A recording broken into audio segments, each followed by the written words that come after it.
Hi guys, panibagong video, panibagong recap na naman ang hatid ko para sa inyo. Para sa videong ito, hatid ko sa inyo ang isa na namang pangmalakasang novel adaptation fantasy romance anime series na na-release nito lang January 2025. Ngunit bago yan, kung magugustuhan nyo ang recap nating ito, please subscribe and click the bell button upang updated ka sa ating mga susunod pa na pangmalakasang anime recap. Huwag na nga natin itong patag-alin pa, simulan na natin. Kinagabihan sa Tokyo sa lalawigan ng Japan matapos ang trabaho ng ating bida, niyaya ito ng isa nitong katrabaho sa isang drink party subalit masaya niya itong tinanggihan bago ito dumiretso pa uwi. Pag-uwi nito sa kanyang apartment, ipinakilala nito ang kanyang sarili bilang Kazuhiro Kitase, isang ordinaryong office worker na mas pinapahalagahan ng maagang pag-uwi kaysa sa makakuha ng promotion, at hilig rin nito ang pagluluto kung saan palagi itong gumagawa ng bento bago ito tuluyang matulog. Habang mahimbing itong natutulog, dahil palagi itong namamangha sa konsepto ng fantasy world simula nang siya'y bata pa lamang at dahil palagi at paulit-ulit nitong binabasa ang mga librong naglalaman ng patungkol sa ibang mundo.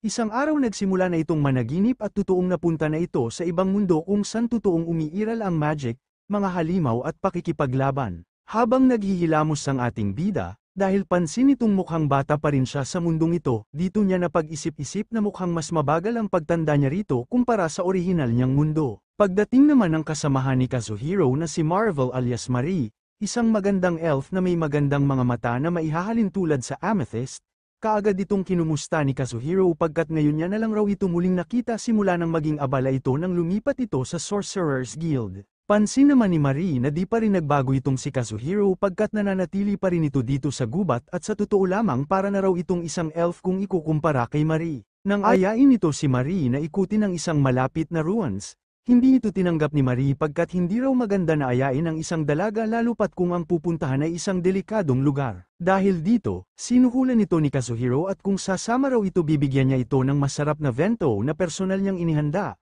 na hinihintay namang marinig ng elf kaya kalaunan pumayag na rin ito sa alok ng ating bida. Pagdating nila sa underground city na gumuho ilang libong taon na ang nakakalipas at tinawag ng Nazul Ruins na kabilang sa 7 wonders ng lupaing ito, natanong rito ni Marie kung magagawa ba raw ni Kazuhiro na tuklasin ang misteryo ng lugar na ito. Pagpasok rito ng dalawa sa pamamagitan ng magic naglabas rito ang dalaga ng maraming bagay na nagsilbi nilang mga ilaw kaya't dito nila natuklasan ang laki ng lugar at namangha pa rito si Kazuhiro pagkat pansin niyang ginamitan ang lugar na ito ng magandang teknolohiya kung kaya't nananatili pa rin itong nakatayo sa nakalipas na 10 siglo. Sa pagpapatuloy ng kanilang pag-iikot, hindi nila rito inaasahan na makakakita sila rito ng isang halimaw, na hindi naman alintana ni Kazuhiro imbes kaagad niya pa itong nilapitan at binati at masaya pa siya ritong nakipagkwentuhan gamit ang lengguwahe ng mga halimaw, na hindi naman maunawaan ni Marie pagkat Elvish language ang kanyang gamit kapag kausap nito si Kazuhiro. Kaya naman ikinagulat ng dalaga nang malaman na kaya pala ni Kazuhiro na magsalita gamit ang lengguwahe ng mga halimaw,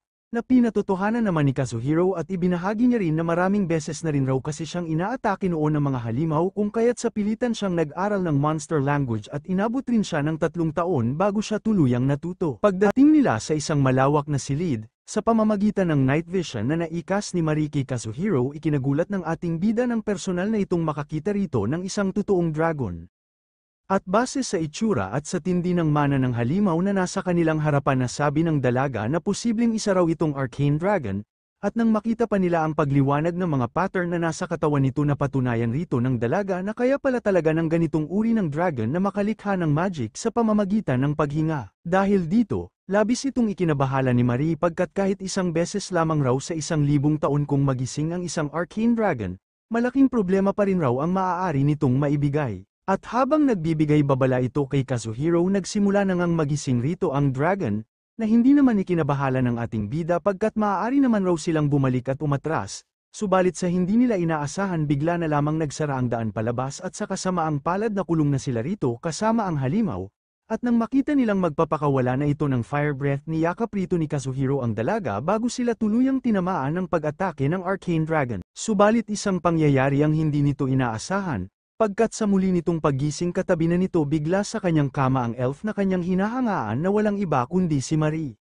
At dahil hindi siya rito makapaniwala, hanggang sa pagsikat ng araw na natili lamang itong nakatingin sa dalaga, Hanggang sa tuluyan na rin nga itong magising si Marie at dito nito napansin na bahagyang tumanda ang itsura ni Kazuhiro kaya naman kinumpirma pa rito ng ating bida na siya nga ang totoong Kazuhiro. Dahil direkta silang tinamaan ng fire breath ng Arcane Dragon, kinumusta ni Kazuhiro ang dalaga kung may masakit ba raw sa katawan nito. Na itinanggi naman ni Marie subalit dito nito natuklasan na hubad siyang nakaharap sa binata kung kaya't dali-dali itong nagtakip ng sarili at nag-request kay Kazuhiro ng masusuot. Dahil dito, agad pumunta ang ating bida sa mall upang ibili ng mga masusuot ang dalaga ngunit dahil isa siyang lalaki hindi maiwasan ang mga babaeng naroon na siya'y pag-usapan, kaya naman dali-dali na itong namili ng mga kakailanganin ni Marie at para maiwasan niyang muli ang ganitong sitwasyon naisip nitong isama na lamang rito sa susunod ang dalaga. Pagbalik nito sa apartment, nakita nito si Marie na pinagmamasdan ang paligid na bago sa kanyang paningin, kung kaya't naisip rito ni Kazuhiro na siguro nabibigla pa rin si Marie sa mga nangyayari at siguro malungkot rin ito pagkat mag-isa ito sa isang kakaibang mundo na malayo sa kinagisnan nitong mundo. Habang kasalukuyan nang nagbibihis ang dalaga, naisip naman ni Kazuhiro na siguro nangyari ang lahat ng ito nang atakihin sila ng Arcane Dragon at siguro sa mga oras na yun aksidente niyang nadala pabalik sa Japan ang dalaga. Matapos makapagbihis ni Marie, labis nitong ikinatuwa ang gaan ng kanyang suot na ikinagagalak naman ni Kazuhiro dahil inaamin niyang hindi siya sigurado sa kanyang nabili, magkaganon pa man kahit ano pa man raw ang isuot ng dalaga mananatili pa rin raw itong maganda. Labis naman itong na-appreciate ni Marie at dito nito napatunayan na totoong ang si Kazuhiro ang kanyang kaharap at hindi niya rin nakalain na ganito ang itsura ng Japan na binabanggit nito noon. Bago sila umalis at mamasyal, binigyan muna si Marie dito ni Kazuhiro ng bonnet upang magsilbing takip sa mga tenga nito pagkat ibinahagi nitong wala raw makikitang elf sa mundong ito. Matapos yun, tinanong muna ni Kazuhiro si Marie kung natatakot at kinakabahan ba raw ito pagkat ito raw ang unang beses na makikita nito ang ibang mundo. Itinanggi naman ito ni Marie imbes masaya pa raw ito at excited na makita ang bawat bagay sa mundong ito. Subalit pagsakay pa lamang nito sa sasakyan, kita na kaagad ang kaba sa itsura nito. Pagdating nila sa restaurant kaagad nang umorder dito si Kazuhiro ng kanilang makakain at matapos yun, natanong na rito ng dalaga kung bakit raw siya napunta rito sa Japan. At base sa mga naganap nagsimula ang lahat ng ito nang inatake sila ng Arcane Dragon at simula nun nang muli siyang magising bigla na lamang siyang napunta sa mundong ito na hindi niya maunawaan ang gamit na lengguwahe at sulat. Dahil dito nasabi rito ni Kazuhiro na maging siya ay hindi rin alam kung paano raw ito nangyari kaya naman ang kanyang ibabahagi ay ayon lamang sa kanyang naisip na posibleng paliwanag. Ayon kay Kazuhiro, nung una inakala raw niyang ang mundo kung saan nabibilang si Marie ay hindi totoo at parte lamang ng kanyang panaginip subalit nang bigla na lamang napunta sa mundong ito si Marie dito niya napagtanto na ang mundo sa kanyang panaginip ay totoong nag-e-exist at totoong ibang mundo. Dahil dito, napatunayan niya ring sa pamamagitan ng pagtulog na gagawa niyang maglakbay sa parehong mundo subalit bukod sa pagtulog nagigising rin ang kanyang orihinal na katawan kapag ang kanyang katawan sa ibang mundo ay inatake ng isang halimaw, at dahil yakap niya noon si Marie nang inatake siya ng dragon posibleng aksidente niya itong naisama pabalik ng Japan. At dahil hindi naman namatay si Marie, may posibilidad na magagawa pa rin raw nitong bumalik sa mundong pinagmulan nito sa oras na makatulog na raw ito sa mundong ito. At dito ibinahagi rin ng ating bida na tingin niya magkaiba rin ang daloy ng oras at panahon ng parehong mundo kung kaya't mapapansin raw nito na malaki ang pagkakaiba ng edad ng kanyang orihinal na katawan sa edad ng kanyang katawan sa ibang mundo. Ikinagulat naman ito ng dalaga at mas lalo niyang ikinagulat ng malaman na nasa 25 taong gulang na ngayon si Kazuhiro, magkaganon pa man, hindi niya na yun pinansin pa at masaya na lamang itong kumain kasama ang ating bida. Matapos yun, ikinamangha naman ng dalaga ang ganda ng mga sakura tree at labis nitong hinangaan ang ganda ng paligid, na sinang-ayunan naman ni Kazuhiro pagkat ang sakura season ay maituturing na espesyal na okasyon sa Japan kaya naman nais niyang maranasan din raw ni Marie ang ganda ng season na ito habang naririto pa ito sa Japan. Dahil sa pagdating ng elf sa kinasanayang mundo ni Kazuhiro, upang maipakita nito sa dalaga ang kagandahan ng Japan, buong araw silang namasyal sa iba't ibang lugar na siyang lubos ikinamangha ni Marie at habang pinagmamasdan nila ang kagandahan ng mga sakura sa gabi nasabi rito ng dalaga na siguro ito raw ang resulta kapag wala ng mga halimaw na kinakailangang labanan. Di naman ito sinang-ayunan ni Kazuhiro pagkat kahit walang mga halimaw sa mundong ito, nagkakaroon pa rin raw rito ng gulo't pag-aaway dahil sa mga tao na nilalabanan ang kapwa nila tao at ang totoo hindi naman raw palaging payapa ang bansang ito na kanyang sinilangan, magkaganon pa man. Masasabi niyang maganda talaga ang mga tanawin rito at hindi niya akalain na ngayon niya lamang ito ganap na na-appreciate. Nang matanong rito ni Marie na ano raw ang maaaring mangyari sa oras na hindi na siya makabalik sa kanyang kinasanayang mundo, iminungkahi rito ng binata na kung mangyari man yun bakit hindi na lamang raw sila mamuhay ng magkasama at pumunta sa iba't ibang lugar na sikat at matatagpuan rito sa Japan pagkat ito raw ang bansa na puno ng magagandang mga bagay tulad ng hot springs, castles, mga pagkain at kultura. Pumayag at di naman ito tinanggihan ng dalaga. Subalit sa isip ni Kazuhiro kinakailangan pa rin raw niyang maibalik si Marie sa kinasanayan nitong mundo ng maayos at ligtas. Pag-uwi ng dalawa, di pa rin makalimutan rito ng dalaga ang ganda ng kanilang pinuntahang lugar at ang mga nakain nilang mga masasarap na pagkain. Wika naman rito ni Kazuhiro na bakit hindi muna raw maligo si Marie habang naghihintay ng kanilang magiging hapunan na sinang-ayunan naman ng dalaga at isa raw itong magandang ideya. Subalit nang makita nito ang kakaibang pagdaloy ng tubig sa bathtub sa bahay ng binata, hindi ito makapaniwala at inakala pa nitong ginagamitan ito ng isang mahika, na itinanggi naman ni Kazuhiro kasabay ng pagbigay niya rito ng mga sabon na magagamit nito habang nagbababad. Lubos naman itong ikinatuwang muli ng dalaga pagkat para na raw siya ngayong maharlika na namumuhay sa masaganang buhay at kung magpapatuloy pa raw ang ganitong sitwasyon hindi maglalaon magiging isa na siyang spoiled elf. Matapos ang naging paliligo ni Marie, kaagad nitong napansin ang masarap na nilutong pagkain ni Kazuhiro dahilan kaya hindi na ito makapaghintay na ito'y tikman. Nang ihanda na rito ng binata ang kanilang magiging hapunan hindi pa rin naman mawala ang pananabik sa mukha ng dalaga at nang ito'y kanyang tikman labis ang nadama nitong saya dahil sa sarap ng pagkaing imihain ng ating bida. Ikinatuwa naman ni Kazuhiro ang naging reaksyon ni Marie at nasabi niya rin rito na maaari raw nilang baunin papunta sa kabilang mundo ang sobra nilang pagkain, pagkat naipaliwanag niya rin na sa hindi malamang dahilan nagagawa lamang raw niyang magdala doon ng baon at ilang inumin. Nang ipagtaka ito ni Marie, ipinaliwanag rito ng binata na bukod sa pagkain at inumin,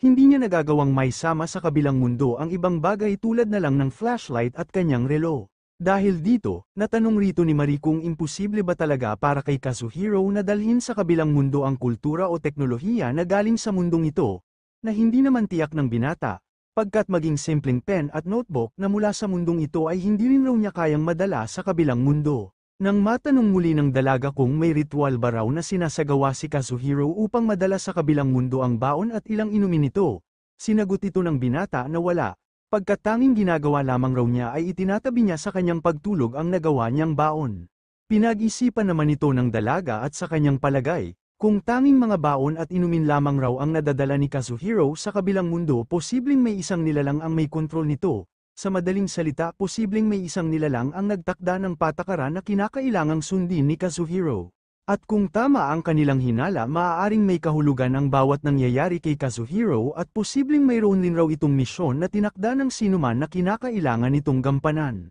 Nang matanong muli ni Marie kay Kazuhiro kung may nilalang ba na nakiusap o humingi na ng pabor rito noon, sinagot itong muli ng binata na wala, pagkat hindi naman raw niya sinabi sa ibang tao ang patungkol sa kanyang kakayanan. Isa pa inakala rin raw niya kasi nung una, na isa lamang yung panaginip. Dahil dito, tanong muli rito ni Marie kung may partikular ba raw na pangyayari na nagtitrigger kay Kazuhiro upang makapasok sa kabilang mundo, na hindi naman maalala ng binata, dahilan kaya sa ngayon tinigilan muna nila ang ganitong pag-uusap. Subalit, tanong rito ni Kazuhiro na ano na raw ang mangyayari kung sakali mang maibalik na nga niya sa kabilang mundo si Marie, pagkat, kung sakaling magising sila sa kabilang mundo maaari silang mapunta sa parehong lugar kung saan sila naglaho, sa lugar kung saan nakatira ang Arcane Dragon. Kaya naman upang maiwasan ang masamang maaaring mangyari, nagtakda sila rito ng kanilang magiging plano. Nang hingi ni Kazuhiro ang mga nalalaman ni Marie patungkol sa isang Arcane Dragon, nasabi rito ng dalaga na ang isang Arcane Dragon ay higit raw na mas matalino kumpara sa ibang nilalang at may magic rin raw ito na hinding-hindi nauubos.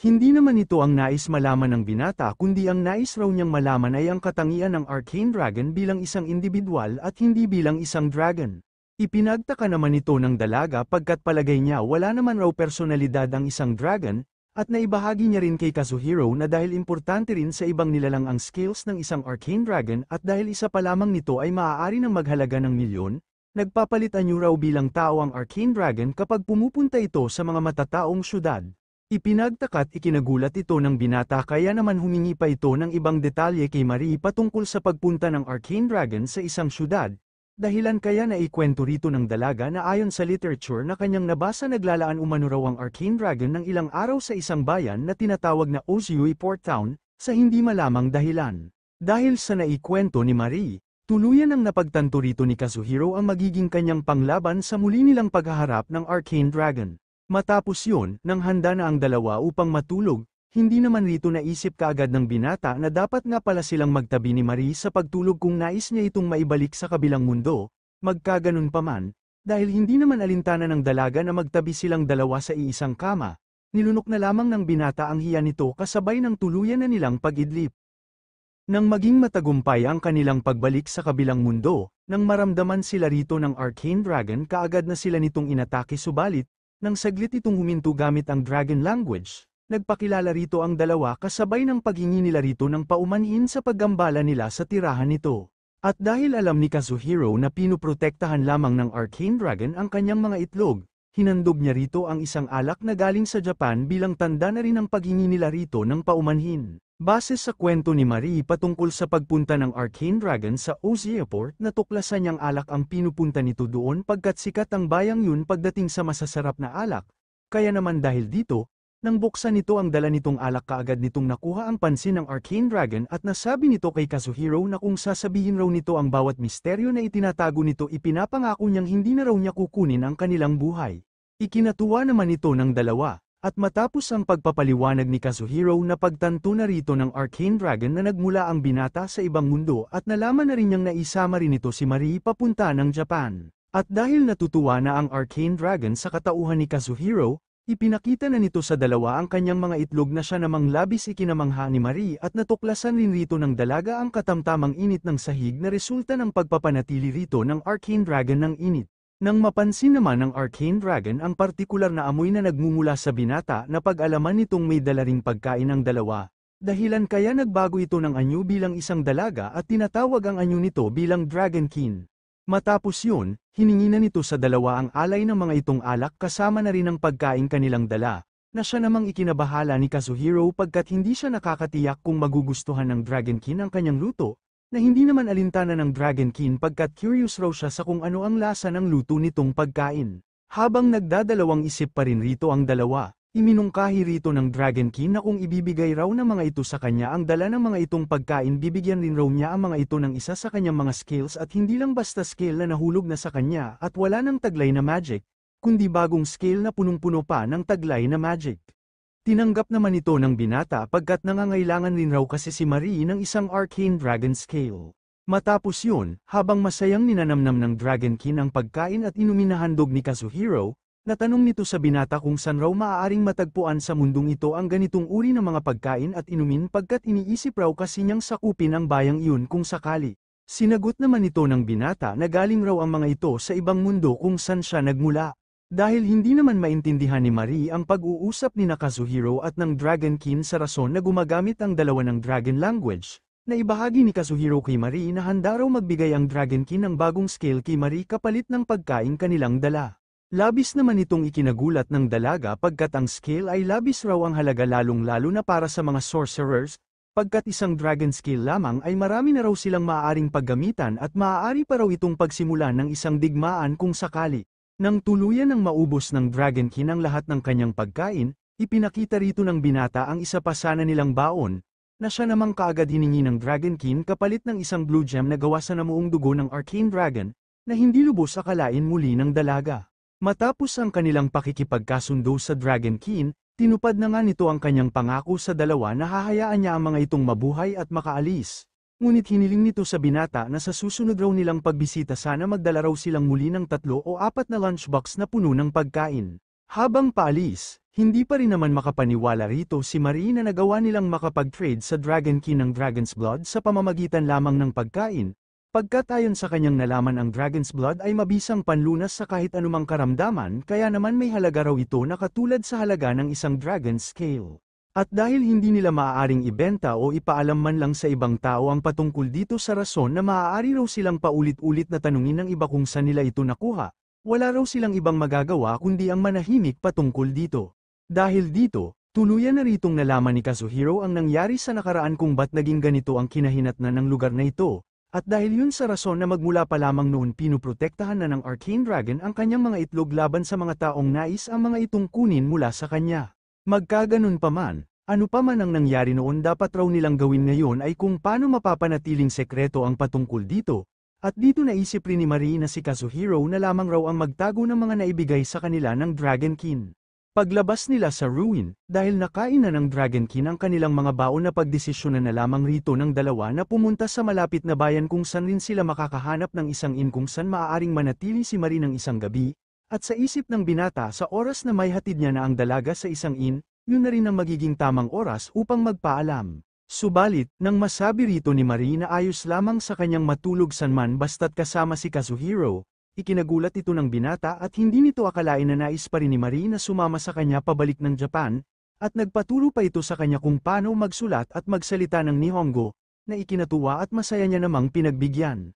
Sa sumunod na araw, matapos makauwi ni Kazuhiro galing trabaho at pamimili, hindi ito kaagad napansin ng dalaga sa rason na naging abala na ito sa pag-aaral ng wikang Nihongo sa pamamagitan ng panunood, pakikinig at pagsasaulo ng bawat makikita nito sa TV. Naunawaan naman ito ng binata at naimungkahi rin itong magluluto na lamang raw siya ng gyuza para sa kanilang magiging hapunan na maaari rin raw nilang samahan ng kaunting wine. Habang inihahanda na rito ni Kazuhiro ang kanyang mga kakailanganin sa pagluluto, nagulat naman ito bigla nang marinig nito si Marie na nagpakilala sa wikang Nihongo. At dahil hindi ito inaasahan ng binata, ipinaliwanag rito ng dalaga na hilig niya ang pagbabasa at pagsasaulo ng bagay-bagay, dahilan kaya kaagad niyang natututunan ang isang partikular na bagay. Namangha namang muli rito si Kazuhiro pagkat sa saglit na panahon lamang nagawa kaagad ni Marie na matutunan ang ilang salita sa wikang Nihongo kung kaya't maituturing na itong bibihirang pangyayari, lalo pat ayon sa teorya kinakailangan ng mahabang panahon at oras upang tuluyang matuto ng panibagong lengguwahe.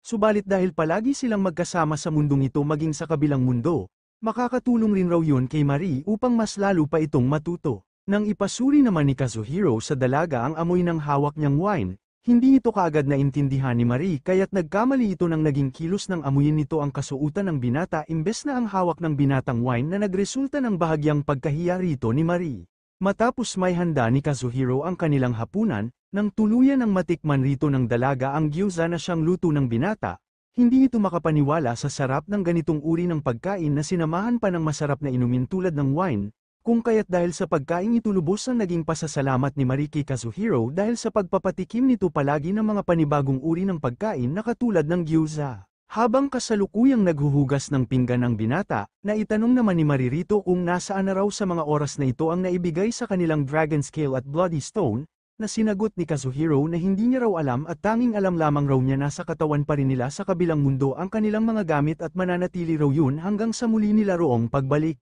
At naibahagi niya rin na sa oras na makatulog na raw ang kanyang katawan sa kabilang mundo lahat ng kanyang mga gamit-damit at mismong kanyang katawan ay hinding-hindi makikita ng sinuman. Dahil dito, lumakas pa lalo ang hinala rito ng dalaga na may isa talagang nilalang na nagmamanipula ng ganoong uri ng mga pangyayari, na siyang hindi naman alam ni Kazuhiro subalit umaasa rin siyang sa takdang panahon, tuluyan na niyang malalaman ang buong katotohanan sa likod ng kanyang kakayanan. Nang matanong naman ni Kazuhiro si Marie patungkol sa kung ano ang nais nitong gawin at kung saan nais nitong pumunta, nasabi rito ng dalaga na mananatili muna raw siya rito sa loob ng bahay pansamantala pagkat kinakailangan pa raw niya kasing magsulat ng research paper para sa kanyang ancient magic. Kaagad naman itong naunawa ang muli ng binata at dahil napag-uusapan na rin nila ang patungkol sa ancient magic, naitanong nito kay Marie kung nakakita na ba raw ito ng isang uri ng magic stone. Ipinagtaka naman ito ni Marie pagkat wala pa namang sino man ang nakakita ng ganoong uri ng bagay pagkat isa lamang raw yung alamat.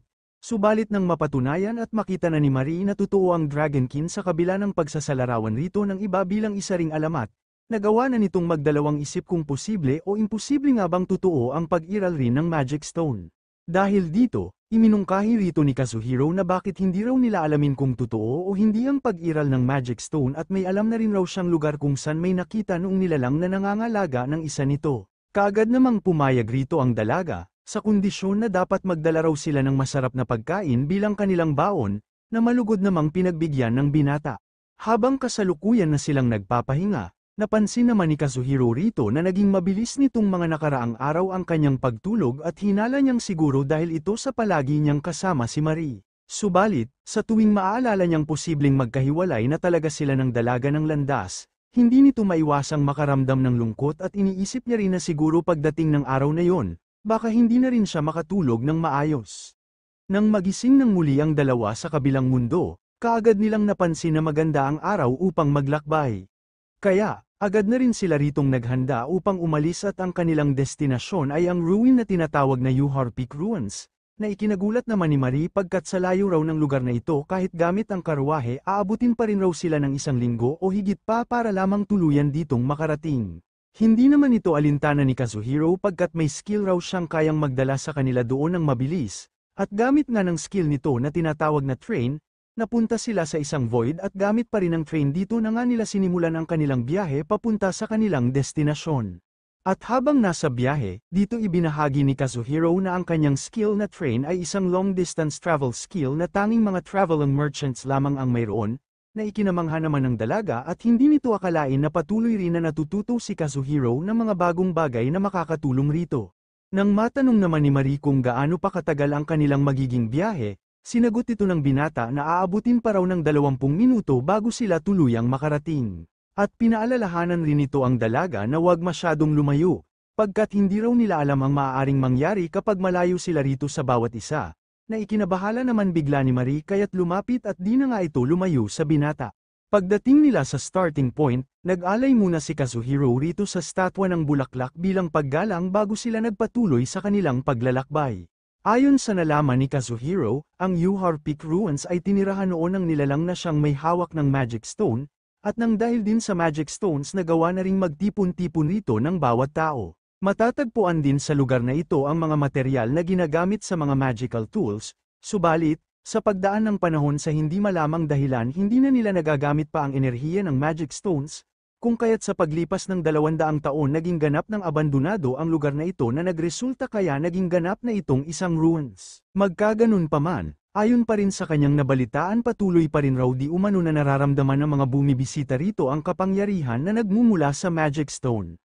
Nang bigla namang mapansin ni Kazuhiro na pagod at di na kaya pang magpatuloy ni Marie sa paglalakad dahil na rin sa init ng panahon, upang hindi ito sumuko pinalakas ng binata ang loob nito, nakalaunan hindi na natanggihan pa ni Marie pagkat wala naman raw siyang magagawa kundi ang magpatuloy. Samantala, sa isa namang silid makikita ang isang misteryosong batang nilalang na siyang may hawak ng isang uri ng magic stone. Nang tuluyan ng makapasok sa ruin ang dalawa, hindi naman rito inaasahan ng dalaga na marami ritong gusaling makikita na hindi kaagad mapapansin ng iba kung mula sa labas. Nang matanong ni Marie kay Kazuhiro kung may posibilidad pa ba raw na may makikita ritong magic stone, hindi naman ito tiyak ng binata, isa pa tingin niya kung sakali mang umiiral nga ang bagay na yon, tiyak na marami raw ritong magdadagsa ang mga tao. Magkaganon pa man, dahil nais pa rin nilang magimstiga patungkol dito, napagkasunduan nilang magpatuloy at maghanap. Nang bigla namang maramdaman ni Kazuhiro rito ang presensya ng isang nilalang, pansamantala muna niya itong binaliwala. Pagdating ng dalawa sa orihinal nilang destinasyon which is ang oasis na makikita sa gitna ng ruins, pansamantala muna sila ritong nagpahinga upang kumain. At dahil sa sarap ng dalang baon ni Kazuhiro bumalik muli ang sigla at enerhiya ng dalaga, at habang nagpapahinga nasabi rin ito na hindi pa rin siya makapaniwala sa taglay na long-distance travel skill ni Kazuhiro. Dahil dito, bigla itong nagkaroon ng curiosity sa kung ano pa ang mga ibang kakayanan ng binata, dahilan kaya na pagkasunduan nila ritong ipakita sa bawat isa ang kanilang status screen. Nang ipakita na nga ng dalawa sa isa't isa ang kani-kanilang status screen ikinamangha rito ni Marie na mas lalo pang tumaas ang taglay na level ni Kazuhiro na umabot na sa level na 72.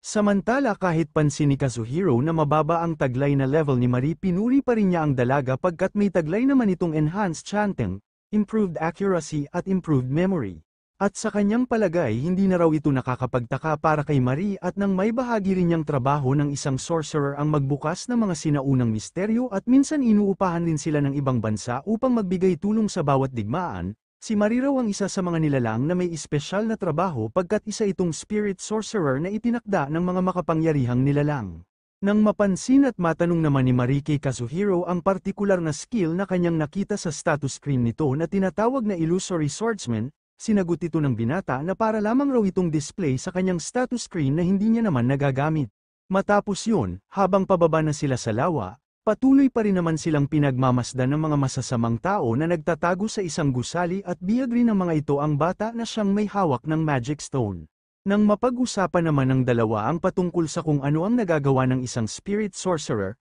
Nasabi rito ng dalaga na kumpara sa mga normal na sorcerer na kinakailangan ng wand upang maglabas ng attack magic, ang mga spirit sorcerer ay naglalabas muna ng spirits upang makapagpakawala ng magic. At bilang halimbawa, naglabas rito ang dalaga ng fire lizard at binigyan niya ito ng magic na nagresulta sa pag-iba nito ng kulay kasabay ng paglakas na rin ng kapangyarihan nito at sa pamamagitan nito, magagawa na rin ni Marie na makapagpalabas ng attack magic sa pamamagitan ng fire lizard. Nang bigla namang sumulpot sa harap ng dalawa ang isang uri ng halimaw na tinatawag na Cooper, sa pamamagitan ng skill na tinatawag na overload, biglang napunta sa ere ang binata kasabay ng malakas na pag-atake na tumapos kaagad sa halimaw. Subalit hindi muna nagpakakampanti rito ang dalawa pagkat marami pang Cooper ang papalapit sa kanilang kinaroroonan, magkaganon pa man, dahil sa kakaibang bilis ng binata na sinamahan pa ng tulong na magic ni Marie, hindi nila alintana ang patuloy na pagdating ng mga Cooper. Nang mapansin naman ng mga bandido ang lakas ng dalawa bahagya nila itong ikinabahala, subalit gamit ng still eyes ng kanilang pinuno agad nitong napansin ang dalang dragon scale at blue gem na nasa bag ng binata. Dahil dito, sa pamamagitan ng kanilang bihag na bata inutusan niya itong harapin ang dalawa kundi ay makakaranas raw ito ulit ng kaparusahan. Dahil sa pagbabanta nito sa kanyang bihag, sinunod ng bihag ang naging utos sa kanya, kaya't nang mapansin ito ng dalawa, sa pamamagitan ng magic stone na gawa nitong magsama ng isang nakakatakot na nilalang. Magkaganon pa man, dahil alam ni Kazuhiro na wala silang laban ni Marie sa ganitong klaseng nilalang wala na itong nagawa kundi ang muling yakapin na lamang ang dalaga, na nagresulta kaya't matapos silang atakihin ng halimaw muli silang nagising sa mundo ni Kazuhiro. Nang mapansin ng dalawa na pareho silang nakaligtas, dahil sa tuwa hindi pa rin rito napigilan ni Kazuhiro na yumakap muli kay Marie, at para magawa nilang kumalma iminungkahi rito ng binata na maghanda ng maiinom. Nang tuluyan na silang kumalma, naibahagi na rito ni Kazuhiro na sa simula pa lamang alam na raw talaga niya na may nagmamatsyag sa kanilang ilang tao at siguro sa mga oras rin raw na ito hinahanap na ng mga iyon ang kanilang katawan at kanilang mga gamit.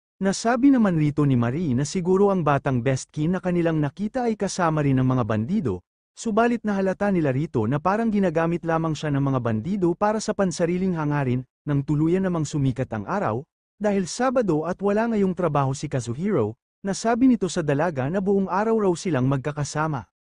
Sa muli nilang pamamasyal, habang masayang nilalaro ni Marie ang isang pusa natuwa naman rito si Kazuhiro pagkat dahil sa magandang araw na ito parang isa na lamang raw panaginip ang pag-atake sa kanila ng isang malaking halimaw nang sila'y nasa kabilang mundo. Habang kasalukuyan silang naglalakad sa tabing ilog, hindi muling maiwasan ni Marie na mamangha sa ganda at kaayusan ng paligid. Subalit, napansin rin niya rito na hindi gaanong masaya ang araw ngayon ng mga espiritu na naririto. Ibinahagi naman ni Kazuhiro kay Marie na ganito ang itsura ng ilot paligid pagkat marami ritong makikitang flood control na nagawang ilagay upang maiwasan ang malawakang pagbaha pagkat noon, maraming lugar sa Japan ang palaging nakakaranas ng mga pagbaha. Nang tanungin ni Kazuhiro si Marie patungkol sa kung ano ang sinasabi ng mga water spirits, nasabi rito ng dalaga na hindi niya alam pagkat hindi niya raw ang mga ito masyadong marinig. Isa pa sa mundong ito mas nararamdaman niya raw ang paghihiwalay ng kanyang koneksyon sa mga espiritu, na para bagang bumalik siya sa pagkabata kung saan hindi niya pa natututunan na makipag-usap sa mga spirits.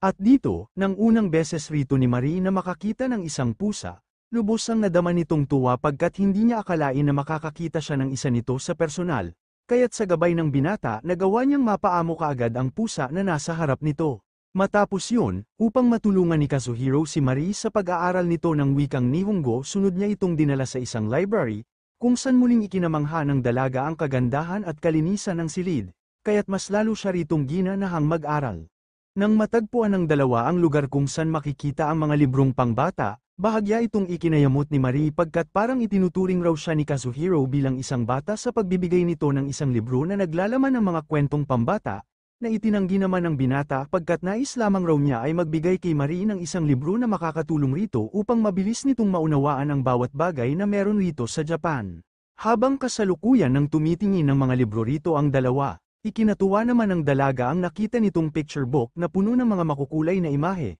Kaya't nang tanungin ito ng binata kung nais raw nito ang librong hawak nito, kahit itinanggi ito ng dalaga na pagdesisyonan pa rin rito ni Kazuhiro na rintahan ito para kay Marie at dahil hindi pa masyadong maalam ang dalaga sa wikang Nihongo iminungkahi ni Kazuhiro na siya na lamang ang magbabasa ng librong ito para kay Marie. Ikinagulat at ikinatuwa naman ito ng dalaga, At dahil pinahintulutan pa siya ni Kazuhiro na pumili ng iba pang libro na maaari rin nilang iuwi, pumili pa nga rito ang dalaga. Subalit, sa huli mas pinili pa rin ito ang librong una nitong nakita pagkat ang imahe ng pusa na nasa front page raw ng libro ay parang kahawig ng pusa na nakita nila sa daan kanina. Matapos yun, nang rirentahan na sana nila sa counter ang napili nilang libro, ikinagulat naman rito ni Kazuhiro nang makilala nito ang receptionist na si Ichijo. Dahilan kaya bahagya ring nagulat si Ichijo nang makita rin itong muli si Kazuhiro na may kasama ng magandang dalaga. Ayon naman sa binata kamag-anak niya raw mula sa abroad ang dalagang kanyang kasama at naririto raw sila pagkat naisip raw niyang bigyan ito ng isang picture book upang mas lalo itong maging pamilyar sa kultura ng Japan.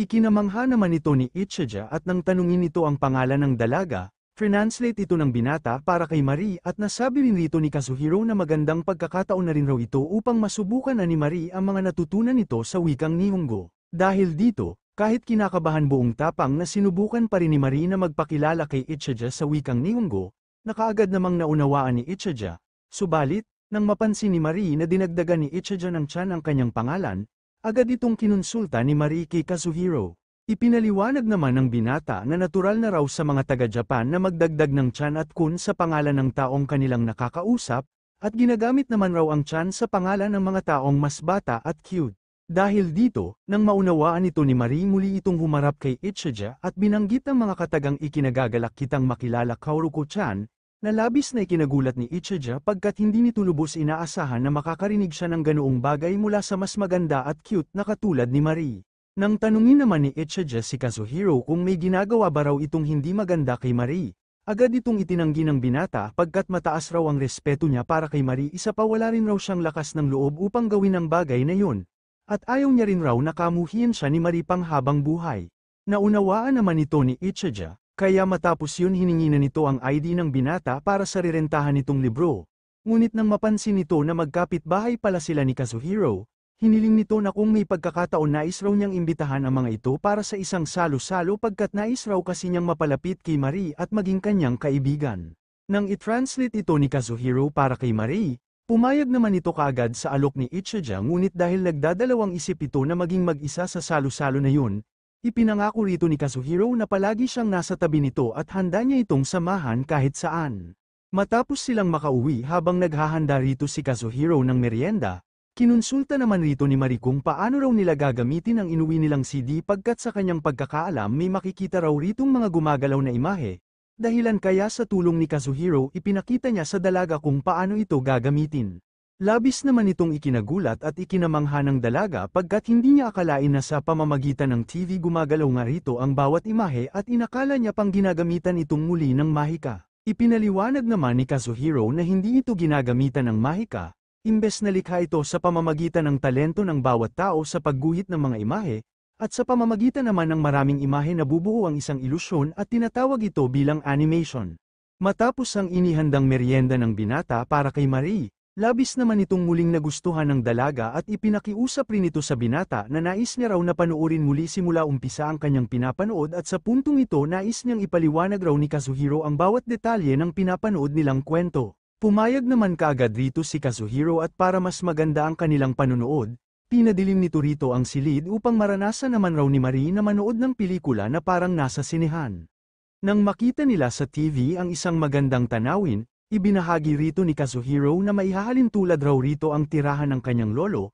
na ikinamangha namang muli ni Marie at nasabi pa nitong nais raw niyang makakita nito sa personal, dahil dito, pumayag rito si Kazuhiro na bisitahin nila ni Marie ang kanyang lolo sa kanyang darating na day off. Matapos yun, sa pagdaan ng oras masayang ibinahagi ni Kazuhiro kay Marie ang kwento ng kanilang pinapanood na labis namang ikinakatuwa ng dalaga at habang tumatagal mas lalo ring sumasaya rito ang binata habang pinagmamasdan nito si Marie. Matapos ang kanilang pinapanood, bigla na lamang sumampa si Marie kay Kazuhiro nang dahil lamang sa tuwa at hindi pa rin ito makapaniwala sa ganda ng istorya ng kwentong kanilang napanood kahit pa hindi niya masyadong naunawaan ang lengguwahe na ginamit rito. Naibahagi naman ni Kazuhiro na sagana raw ang Japan sa maraming bagay tulad ng mga laro at anime at kung matututunan raw nito ang wikang Nihongo, tiyak na ma-e-enjoy raw nito rito ang maraming bagay. Sinang-ayunan naman ito ni Marie at ipinangako nito sa sarili na matututunan nito ang wikang Nihongo pagkat naiinis raw siyang hindi niya masyadong maintindihan ang napanood nilang kwento kanina.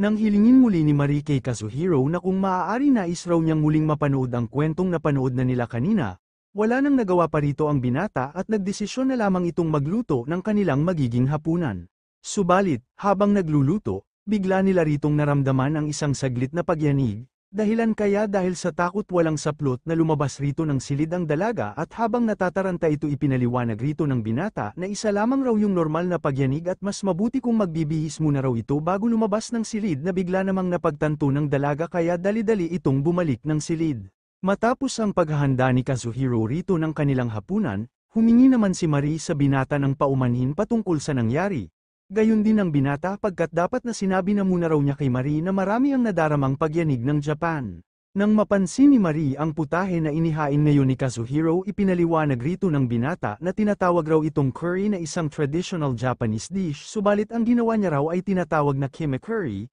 na maraming spices at mula rin sa bansang India. Nang ito'y tikman na ng dalaga, naramdaman kaagad nito ang anghang ng pagkain, magkaganon pa man, nanuot pa rin rito ang kakaibang sarap na dala ng mga gulay, na ikinagagalak naman ng binata at natutuwa rin ito na nagustuhan ito ni Marie. Matapos yun, nang muli nilang mapag-usapan ang malaking halimaw na biglang lumitaw sa gitna ng disyerto, ikinabahala muli rito ng dalaga ang pagbalik nilang muli sa kabilang mundo pagkat hindi nila alam ang mga maaaring mangyari, na hindi naman alintana ni Kazuhiro pagkat wala na raw sila sa anumang panganib pagkat tiyak na magagawa na raw niya ngayon ang hindi niya nagawa noon. Nang isipin ni Marie na ang long-distance travel skill ni Kazuhiro ang tinutukoy nito, pinatotohanan naman ito ng binata, at ito raw ang kanilang magiging paraan upang makatakas sila kaagad kung sakali mang mangyari yung muli. Ngunit ang isa pa nilang problema ay ang batang kanilang nakita at kung bihag nga ito ng mga bandido kinakailangan rin raw nila itong iligtas, kaya kinakailangan raw nilang muli ng stratehiya upang ito'y maging matagumpay.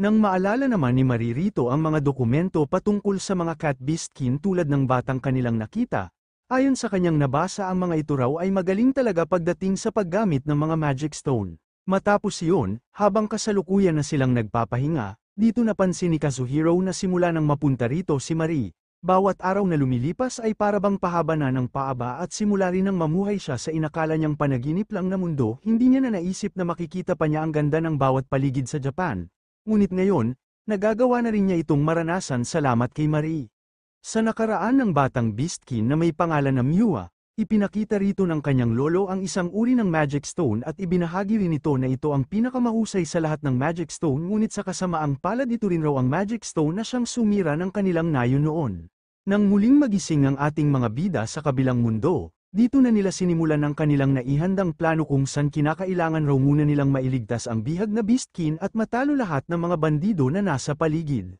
Dahil dito, sa pamamagitan ng skill na tinatawag na Tweer, ginawang invisible rito ng dalaga ang kanyang sarili. Bago rin dito umalis ang binata upang makipagbakbakan, nasabi rito ng dalaga na sa oras raw na makabalik muli sila sa Japan nais raw niyang ikwento muli ni Kazuhiro ang nilalaman ng librong kanilang naiuwi mula sa library. Ayon sa kanilang napagplanuhan una raw nilang dapat gawin ay makita ang kinalalagyan ng beastkin subalit dahil alam niyang maaaring makita sila ng mga bandido, naisip niyang ang mga ito na lamang ang kanyang papalapitin upang lituhin at gulpihin. Sang-ayon naman rito ang dalaga at sa oras raw na mag-summon ulit ang mga ito ng isang halimaw, nagboluntaryo ang dalaga na siya na lamang ang haharap rito habang isinasagawa na ni Kazuhiro ang pagliligtas. Dahil doon, sa pamamagitan ng overload nakita kaagad ni Kazuhiro ang kinaroroonan ng mga bandido na kaagad niyang ipinaalam kay Marie, at ipinaalam naman rito ng dalaga na handa na rin ang kanyang mga spirit sa mga maaaring mangyari. Nang ibigay na ni Kazuhiro ang hudyat, sa pamamagitan ng spear kaagad nang nagpakawala rito ang spirit ni Marie ng isang pag-atake,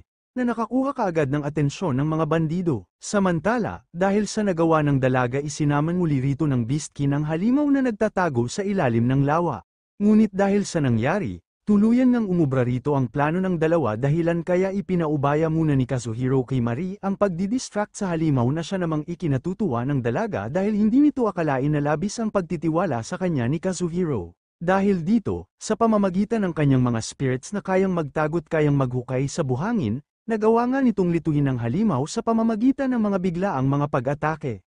Samantala, dahil sa mga nangyayari nagtatakat natatakot na rin rito si Miwa dahilan kaya hindi na nito alam ang sunod nitong gagawin, kung kaya't nang tuluyan itong makita ni Kazuhiro labis itong nakaramdam ng takot pagkat iniisip nitong baka paghigantihan siya ng binata. Sa pamamagitan ng lengguwahe ng mga Beastkin, ikinaila ni Kazuhiro ang iniisip ni Miwa at ipinaliwanag rin ito na naririto raw siya upang ito'y tulungan, at nang matiyak nito mula kay Miwa na mag-isa lamang itong bihag ng mga bandido pagkat pinatay noon ng bandido ang kanyang lolo nang salakayin ng mga ito ang kanilang tahanan, nagdesisyon rito ang binata na ito'y itakas at ilayo. Ipinagtaka naman ito ni Miwa. Magkaganon pa man dahil nagkaroon siya ng paniniwala kay Kazuhiro, nakiusap pa rin itong sana magawa raw siya nitong iligtas pagkat ayaw na raw niyang gawin pa ang masasamang bagay tulad ng pagsasama ng mga halimaw at pag-atake sa mga manlalakbay gamit ng Magic Stone. Nang maunawaan ito ni Kazuhiro, isang patalim ang bigla na lamang lumipad sa kanilang direksyon at mula ito sa mga bandido na nagawa na silang matagpuan.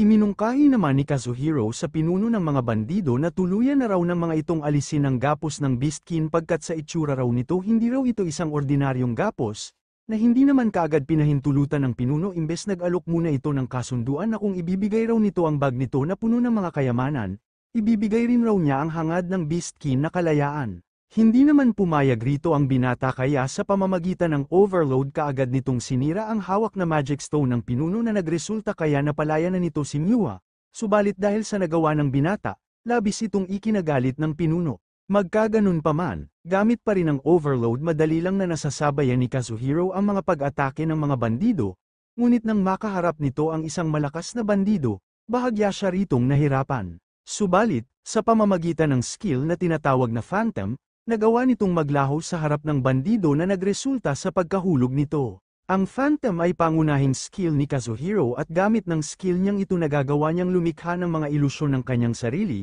at dahil rin sa skill niyang ito, nakuha niya ang titulo ng pagiging illusory swordsman. Ikinamangha naman ni Miwa ang abilidad at titulo na taglay ni Kazuhiro subalit ayon sa binata hindi naman talaga raw siya malakas at patunay nito madalas siyang masaktan noon ng mga halimaw, kaya masasabi niyang mahina raw talaga siya at hindi rin siya magaling sa pagprotekta ng iba. Magkaganon pa man kahit ganun handa pa rin raw niyang protektahan itong si Miwa at bago ito umalis, dito na sila opisyal na nagpakilala sa bawat isa. Nang muling harapin ni Kazuhiro ang mga bandido, sa pamamagitan pa rin ng kanyang Phantom skill isa-isa niya ang mga itong pinabagsak. Samantala, ibinalita naman ni Marie na nagawa ng umalis ng halimaw ngunit upang makatiyak patuloy pa rin raw siyang nagmamatsyag. Ipinagtaka naman ni Kazuhiro ang kakaibang kinikilos ng mga bandido at ipinagtataka niya rin kung bakit raw naririto ang mga ito. Samantala, sa pamamagitan naman ng abilidad ng pinuno, kahit naka-invisible nagawa pa rin itong makita ang kinaroroonan ng dalaga, dahilan kaya ikinabahala ito ni Kazuhiro.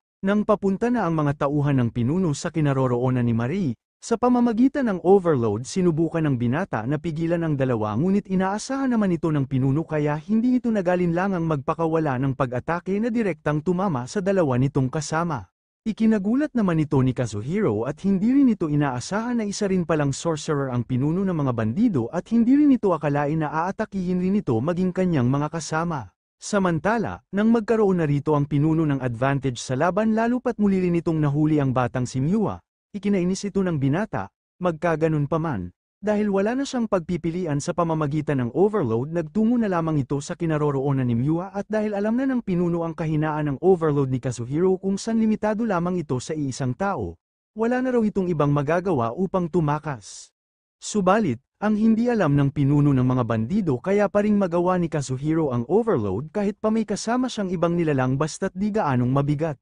Ngunit ang kapalit naman nito, maikling distansya lamang ang kanyang nagagawa. Labis namang muli na ikinagalit ng pinuno ang nangyari, subalit sa pangatlong pagkakataon muling nagpakita rito ang halimaw, dahilan ng tuluyan na nilang pagkatalo. Nang akalain naman ni Kazuhiro na muli siya ritong mamamatay, hindi niya ito matanggap pagkat sa oras raw na mangyari yun baka hindi na niya muling makita pa si Marie. Subalit sa hindi nila inaasahan hindi rito umaatake sa kanila ang halimaw imbes hiningi na lamang nito mula kay Miwa ang hawak nitong Magic Stone. Dahil dito, ayon sa nasabi noon ng lolo ni Miwa ang Magic Stone raw na ito ang pinakamaganda sa lahat ng Magic Stone ngunit ito rin raw ang dahilan ng pagkasira ng kanilang nayon, at ayon rin raw sa alamat dahil sa pagkahukay raw ng Magic Stone na ito nagdulot ito ng sakuna sa mundo nang magising nito ang natutulog na halimaw. Dahil dun, dito napagtanto ni Kazuhiro na matagal na raw palang hinahanap ng halimaw ang Magic Stone na hawak ni Miwa, dahilan kaya pinayuhan ito si Miwa na gawin ang tama. Kaagad naman itong naunawaan ni Miwa kaya't hindi na ito nag-alinlangan na ibigay muli sa halimaw ang Magic Stone kasabay ng paghingi nito ng paumanhin sa palagian niya ritong pagsasummon. Tinanggap naman ito ng halimaw kasabay ng tuluyan na nitong pagbalik sa ilalim ng lupain ng Oasis. Subalit nang lapitan nila ang malaking butas na likha ng halimaw, ikinagulat nila rito nang matuklasan nilang may isa pala ritong malaking dungeon. Nang muli namang magkita sina Kazuhiro at Marie, lubos na ikinagagalak ng dalaga na sa wakas tapos na rin ang laban at ikinatutuwa rin ng dalawa nang makita nilang ligtas ang bawat isa. At mas lalo pang ikinatuwa ni Marie nang makatuklas sila rito ng isang dungeon na nasa gitna ng ruins, na masasabi niyang malaking discovery. Nang makita ng dalaga ang Beastkin na si Miwa, hindi niya napigilan na ito'y yakapin pagkat malaki ang pagkakahalintulad nito sa mga pusa sa Japan. Matapos yun, nang tuluyan ng makarating ang mga sundalo ng kaharian, nasabi nila ritong sila na raw ang bahala sa mga nadakip ng mga bandido at nagpasalamat rin ito kay Kazuhiro sa pagbibigay raw nito ng impormasyon patungkol sa mga naganap. Humingi naman rito si Kazuhiro ng proteksyon para kay Miwa na kaagad namang ibinigay ng commander pagkat kung may matagpuan man raw na mga magic stone sa hinaharap kinakailangan raw nila ng tulong ng mga Beastkin. Hindi rin rito makapaniwala ang commander na nagawa ni Kazuhiro na makatuklas rito ng dungeon. At hindi raw nila alam kung maganda ba ang dala nito sa buong bansa ng Arelay o magdudulot lamang ito ng isang malaking sakuna. Magkaganon pa man kahit hindi man alam ni Kazuhiro ang mga maaaring mangyari, malakas pa rin ang kanyang excitement sa mga panibago at mga bagay na maaari pa nilang matuklasan. Dahil pa rin sa natuklasang underground dungeon, kaagad itong kumalat sa ibang tao at kaagad ding nagpadala ng pangkat ang bansa upang suyurin ang lugar. Dahilan kaya nasabi rito ni Marie na kung may makita man raw na magic stone ang kaharian sa dungeon na yun, tiyak na ikayayaman iyon ng bansa. Hindi naman yun alintana ni Kazuhiro at tanging gusto niya lamang ay makakuha ng permiso upang makapag-ikot sa loob ng dungeon. Naisip naman rito ni Marie na baka hindi raw siya makasama kay Kazuhiro sa loob ng dungeon, pagkat hindi raw siya sigurado kung bibigyan siya ng Sorcerer's Guild ng permiso patungkol dito. At sa ranggo na meron raw siya imposible raw talaga na makakuha siya ng pahintulot mula sa guild lalo pat ang dungeon na kanilang natuklasan ay maaari ring napakadelikado kaya't posibleng ang ipadala raw ng guild upang magimstiga ay ang mga senior sorcerers. Dahil dito, naisip rito ni Kazuhiro na kung hindi naman raw niya makakasama sa dungeon si Marie hindi na lamang raw siya papasok roon. Subalit, hindi ito sinasang-ayunan ng dalaga pagkat alam niyang gustong-gusto nito ni Kazuhiro na mag-explore roon.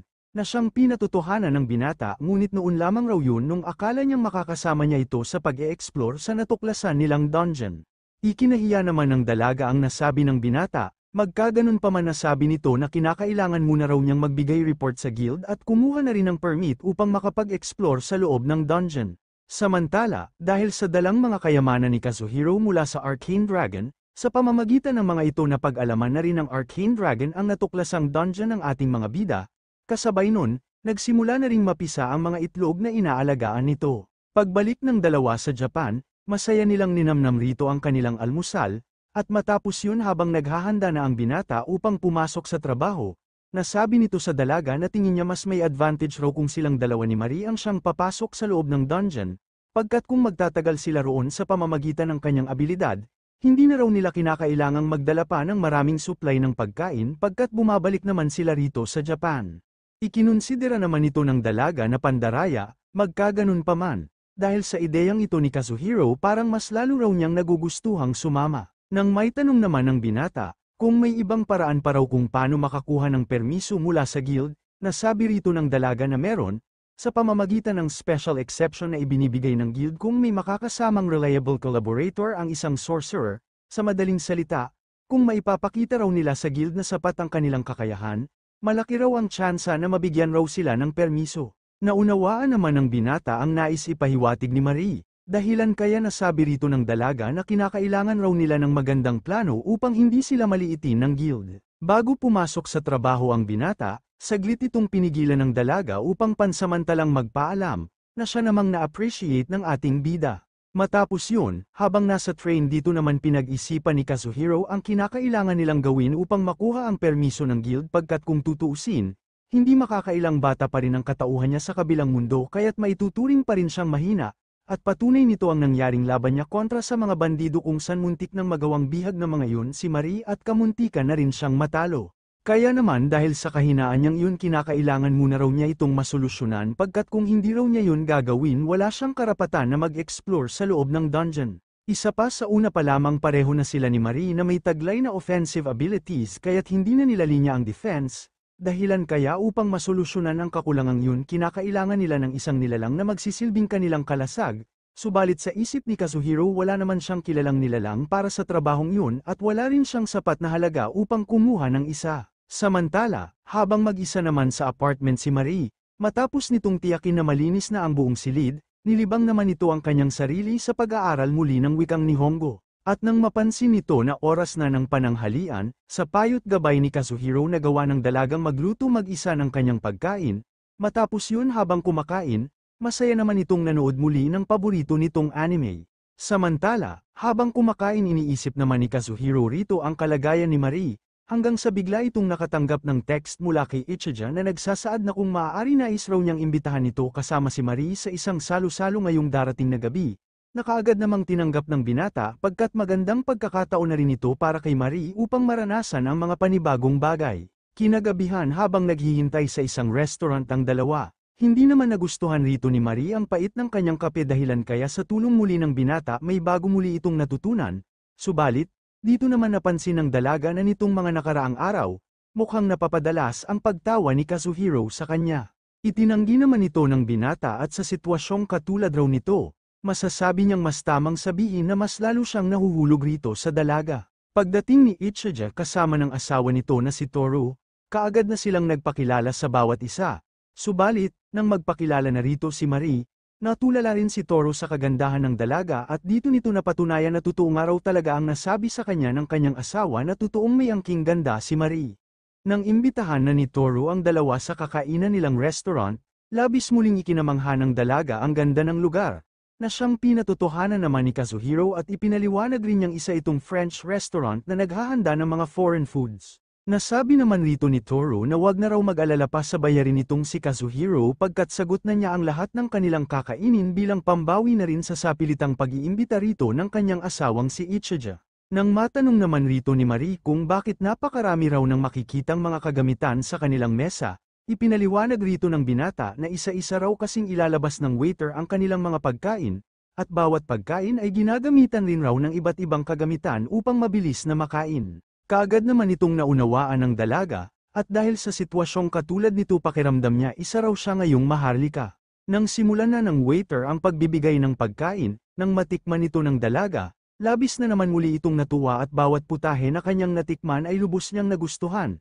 Dahilan kaya hindi niya napigil ang manabik at mas lalong matuwa dahil sa sarap ng mga pagkain. Nang ihanda na ng waiter ang huling putahe na tinatawag na foie gras, nang matikman na ito ng dalaga, dahil sa sobrang sarap ng pagkain kamuntikan na itong sumigaw sa loob ng restaurant. Buti na lamang, kaagad niya ritong napigilan ang kanyang sarili, subalit, nang malaman nito mula kay Kazuhiro na hindi pa pala ito ang huling putahe na ihahanda sa kanila at meron pa itong kasunod na dessert, ikinagulat ito ng dalaga pagkat kung magpapatuloy pa raw ito baka mabaliw na raw siya dahil sa sarap ng mga pagkain. Nang mapansin naman ng mag-asawa ang pagiging malapit ni Kazuhiro at Marie sa bawat isa, muli naman nila ritong natanong na totoo ba raw na sila ay magkamag-anak, at hindi ba raw talaga sila nagdi-date, na siyang ikinaila naman kaagad ng binata pagkat wala naman raw silang anumang relasyon ni Marie. Matapos yun, pinuri naman rito ni Ichijo ang mahusay na pagpapakilala ni Marie sa wikang Nihongo, na siya namang tinranslate ni Kazuhiro para kay Marie. Dahilan kaya nagpasalamat rito ang dalaga at nasabi nito na mahirap raw talaga ang pag-aaral ng wikang Nihongo, magkaganon pa man, nagawa pa rin niyang matuto salamat sa mga napapanood niyang anime. Nasabi naman rito ni Kazuhiro na balak raw niyang ipasyal naman si Marie sa iba't ibang lugar kaya't naghahanap raw siya ngayon ng magandang lugar na kanilang bibisitahin. Dahil dito, iminungkahi rito ni Toru ang isang lugar na tinatawag na Chichibu, kung saan may kaibigan raw siya doon na nagpapatakbo ng isang hot spring complex at mayroon din raw roong nostalgic atmosphere kaya tiyak sila roong makakapag-relax. Matapos yun, nagpasalamat naman ng lubos si Kazuhiro kay Toru sa naging tulong at panglilibre nito sa kanila ni Marie, na hindi naman alintana ni Toru imbes nagpasalamat rin ito kay Kazuhiro pagkat sa tagal ng panahon ngayon niya nalang muling nakita ang ngiti sa mukha ng kanyang asawa. Nang hilingin naman rito ni Ichijo na kung maaari nais niya raw na muling imbitahan si Marie sa kanyang tahanan upang manood ng ilang anime, Nagdalawang isip naman rito ang binata pagkat may pasok raw siya nitong darating na weekdays at isa pa nag-aalala rin siya sa magiging kalagayan ni Marie sa tuwing ito'y mag-isa.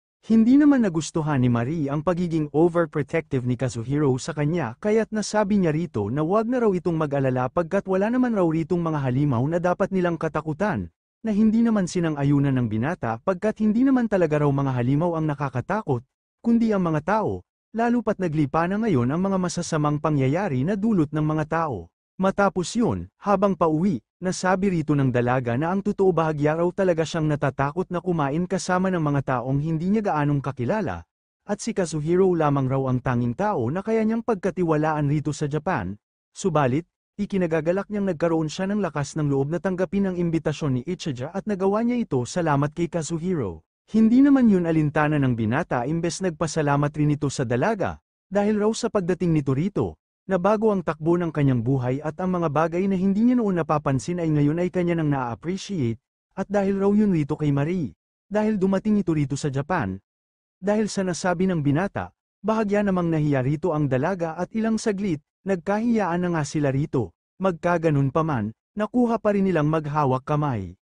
Matapos makita ng isang advanced party ang dungeon na nadiskubre ng ating mga bida, pinulong na ng guild ang lahat ng mga adventurers at dito kanyang ibinalita na kanilang napag-alaman na rank A o higit pa ang difficulty ng dungeon. Subalit, imbes na matakot, natuwa pa rito ang mga adventurers na siya namang ipinagtaka rito ni Marie. Dahil dito ipinaliwanag rito ni Kazuhiro na kapag mataas umano ang difficulty ng isang dungeon, mataas rin ang mga value ng mga makikita ritong mga kayamanan. Matapos ang naging pagpupulong, pansin rito ni Marie na wala pa rin sa mga adventurers ang umaalis sa kabila ng magandang balita dahilan kaya't ipinaliwanag rito ni Kazuhiro na magandang pagkakataon raw kasi ito upang magpalitan ng impormasyon. Dahil dito, napagdesisyonan rin rito ng dalawa na mangalap rin ng mga impormasyon, kaya't pinuntahan nila rito ang sikat na sorcerer na si Master Asia. Sa kanilang naging pag-uusap na talakay nila rito ang pagiging misteryo pa rin ng mga magic stone, pagkat kahit na 200 taon pa lamang raw ang lumilipas kakaunti pa rin ang mga impormasyon patungkol rito na nakatala sa mga talaan na para bagang may isang nilalang na sinusubukan itong burahin sa kasaysayan.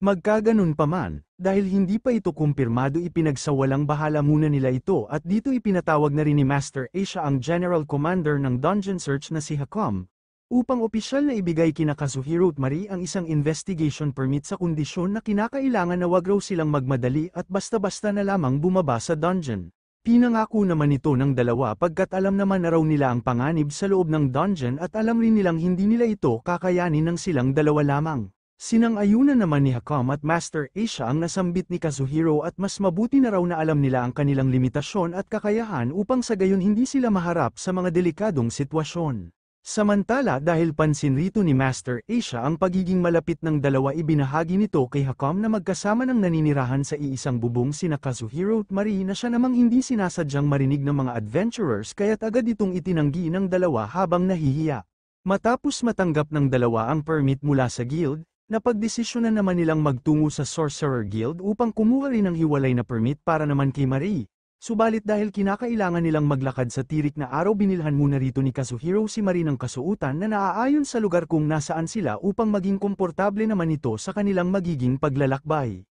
Nang pansamantalang ipatawag muli ni Hakam sina Kazuhiro at Marie upang maging interpreter ng Catman na si Miwa, ipinakita rito ni Hakam ang isang bagay na natagpuan ng advanced party sa loob ng dungeon at nais raw niyang marinig ang opinyon rito ng dalawa pagkat sila pa lamang ang personal nang nakakita ng isang magic stone. Nang hingin rito ni Marie ang tulong ni Miwa, nang hawakan ito ni Miwa agad nila ritong napag-alaman na may taglay itong magic subalit mahina lamang, at ilang sandali dahil sa gabay ni Miwa bigla itong nag-iba ng kulay at naging isang magic catalyst, at dahil sa mga impormasyong yun nakumpirma nilang isa nga itong magic stone dahil sa mahinang magic na nagmumula rito at dahil na rin sa amoy nito na pareho sa amoy ng magic stone na hawak noon ni Miwa. Satisfied naman si Hakam sa balitang ito dahilan kaya pansamantala muna itong nagpaalam upang umalis. Matapos yun dahil hindi pa sila kumakain pinagsalusaluhan naman ng tatlo ang dalang baon ni Kazuhiro at Marie.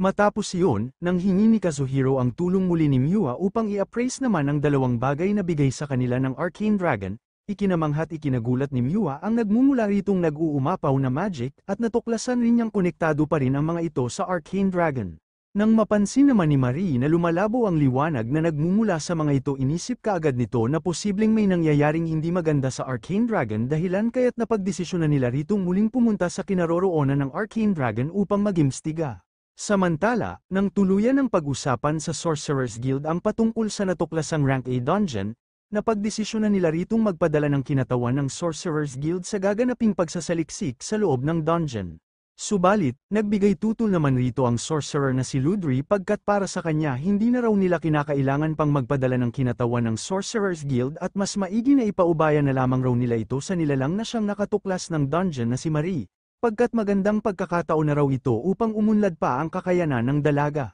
Magkaganon pa man, dahil hindi pa rin sapat ang ranggo ni Marie sa magaganap na pagsasaliksik sa dungeon at dahil hindi pa rin nakakabalik sa guild si Marie, nakuha pa rin ni CV ang posisyon upang maging kinatawan ng Sorcerer's Guild. Subalit, ipinagtataka rito ni CV kung paanong nakatuklas si Marie ng dungeon sa ibang lugar at hiwaga rin raw para sa kanya si Kazuhiro na lagi-laging kasama ni Marie. Pagdating ng dalawa sa kinaroroonan ng Arcane Dragon, bumungad agad sa kanila ang Arcane Dragon kasama ng mga naisilang na nitong kanyang mga anak na labis namang ikinatuwa ng dalawa. Subalit, nang hingi na ni Rydra ang ipinangako ni Kazuhiro na mga pagkain, napag-alaman nitong naubos na ito ni Kazuhiro, dahilan kaya't dahil sa pagkayamot nakuha nitong umiyak at magwala na parang bata, pagkat inaasahan pa naman niyang may dala si Kazuhiro na mga pagkain para sa kanya, lalo pa ngayong kinakailangan niya ng karagdagang lakas upang patuloy siyang makapagbigay ng mana sa kanyang mga anak bilang pagkain ng mga ito. Dahil dito, bilang bawit solusyon, aksidenteng naimbitahan ni Kazuhiro si Rydra na sumama sa kanila sa kabilang mundo upang pumunta sa isang hot spring na kanilang balak puntahan sa darating na weekend.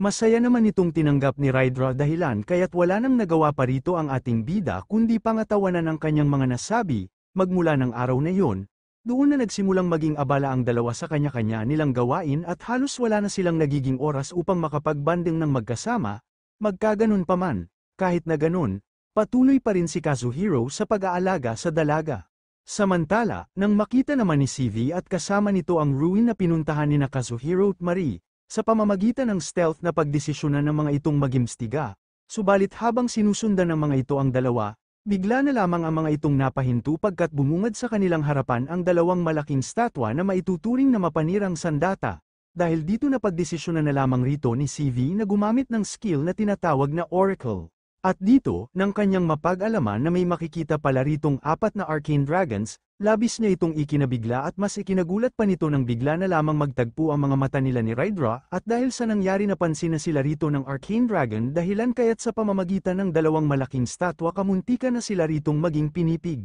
Pagdating ng araw ng pagpunta ni Rydra sa kabilang mundo kasama ni Marie at Kazuhiro, nang muling magising sa tunay na mundo ang binata, bumungad sa harap nito si Rydra na walang saplot, kasabay ng pagyakap rito ng dalaga na labis namang ikinabigla ng binata.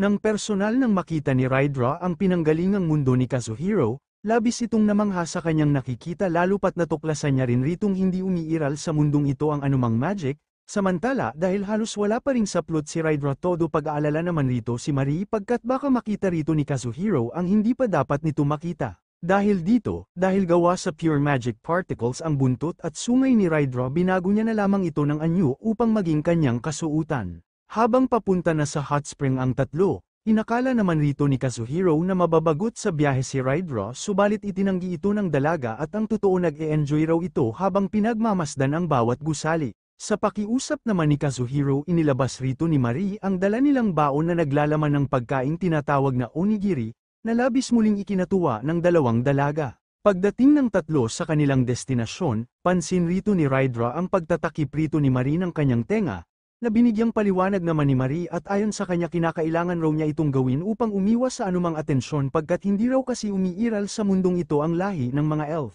Dahil dito, sa tulong at magic ni Rydra, binago rin ito ng anyo ang tenga ni Marie upang maging parte ng buhok nito na labis namang ikinagulat at ikinamangha ng dalawa. At ayon pa kay Rydra, sa tulong raw nito magagawa na rin ni Marie na makihalubilo sa harap ng maraming tao nang walang anumang takot, na labis na ikinatuwa ni Marie kaya't lubos itong nagpasalamat kay Rydra dahil sa naging tulong nito. Bilang pasasalamat rin ni Kazuhiro sa nagawa ni Rydra, hinandog niya rito ang isang uri ng pagkain na tinatawag na miso potato, na mulit-muli labis na nagustuhan ng mga dalaga. Pagdating ng tatlo sa mismong hot spring, natuwa muli ang mga dalaga sa ganda at pagkakomportable ng kanilang naging silid. Hindi lang yun pagkat ipinakita rin rito ni Kazuhiro ang isang private bath na para sana kay Marie. Pagkat nung una nag-aalala raw kasi siyang baka makita ng iba ang tenga ni Marie kung sakalimang pumunta ito sa isang public hot spring. Habang kasalukuyan ng nagbababad sa public bath sina Marie at Rydra, napag-usapan naman nila rito ang pagbabalak ni na Marie na pumunta sa natuklasan ng mga itong ancient dungeon na siya namang ikinagulat ni Marie pagkat nagtataka ito kung paano raw yun nalaman ni Rydra.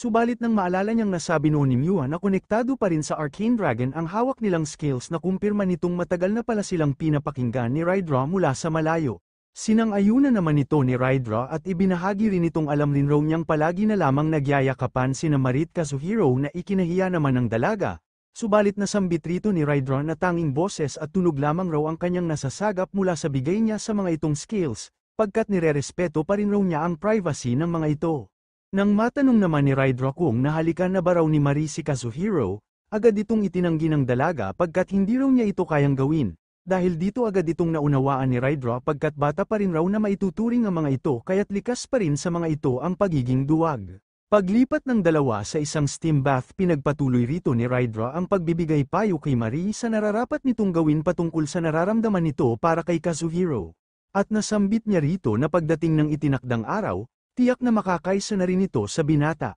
Hindi naman sigurado rito si Marie pagkat tingin niya hindi naman raw siya ganoon ka-charming sa mga mata ni Kazuhiro. At bilang patunay, ni minsan hindi naman raw siya nagawang hawakan ng kusa ni Kazuhiro at hindi rin raw siya nito nagawang halikan. At kahit na nagagalak siya sa pag-aalaga sa kanya ni Kazuhiro tingin niya hindi naman raw siya nakikita ni Kazuhiro bilang isang ganap na babae. Nasabi naman rito ni Rydra na magandang bagay nga raw para rito kay Marie na labis itong inaalagaan ni Kazuhiro pagkat nangangahulugan raw itong espesyal ito para sa binata. At nasabi pa rito ni Rydra na kung nais raw malaman ni Marie kung may nararamdaman nga rin sa kanya si Kazuhiro iminungkahi rito ni Rydra na magsagawa si Marie ng isang test na siyang magtatakda sa magiging kapalaran nila ni Kazuhiro. Dahil dito, dahil sa mungkahi ni Rydra kaagad na nga rin itong isinagawa ni Marie at habang nasa footbath na sambit rito ng dalaga na napaka-unfair raw para sa kanya kung siya lamang ang nahihiya sa tuwing sila'y magkasama ni Kazuhiro kaya naman sa harap ng binata, nasabi rito ng dalaga na kinakailangan rin raw ni Kazuhiro na mahiya rin paminsan-minsan, kasunod ng paghalik ng dalaga sa noo ng binata. Matapos itong gawin ng dalaga, dito nito nakumpirma na mayroon nga siyang pag-asa sa puso ni Kazuhiro, dahilan kaya't hindi nito naitago ang nadarama nitong saya. Habang pauwi, pinakita muli rito ni Kazuhiro ang pag-aalaga nito kay Marie na mas lalo pang lumalim ng dahil sa halik na naibigay sa kanya ng dalaga. Pansin naman ito ni Rydra at malugod nitong nakikita na labis ang pagpapahalaga ni Kazuhiro kay Marie. Subalit sa kabilang banda nagtatampo rin raw siya rito kay Kazuhiro pagkat ito lamang raw ang nagsasaya sa bawat nagiging paglalakbay nito sa kabilang mundo tulad na lamang ng balak ng mga itong pagpunta sa ancient dungeon nang hindi man lamang siya kasama. Pinakalma naman ito ng binata at nasabi na kung isasama raw niya ito sa kanyang party malaking problema raw ito sa tatlong anak nito pagkat kung sakaling may mangyari ritong hindi maganda sa loob ng ancient dungeon maaaring mawala ng ina ang tatlong anak nito. Hindi naman ito alintana ni Rydra pagkat ang nakikita raw ngayon ni Kazuhiro ay isa lamang sa kanyang 7 Dragon Core at ang tunay niyang katawan ang siyang nananatiling nasa piling ng kanyang mga anak. Kaya naman hiling nito kay Kazuhiro na pahintulutan na raw siya nitong sumama sa pagpunta ng mga ito sa Ancient Dungeon bilang kanilang kalasag.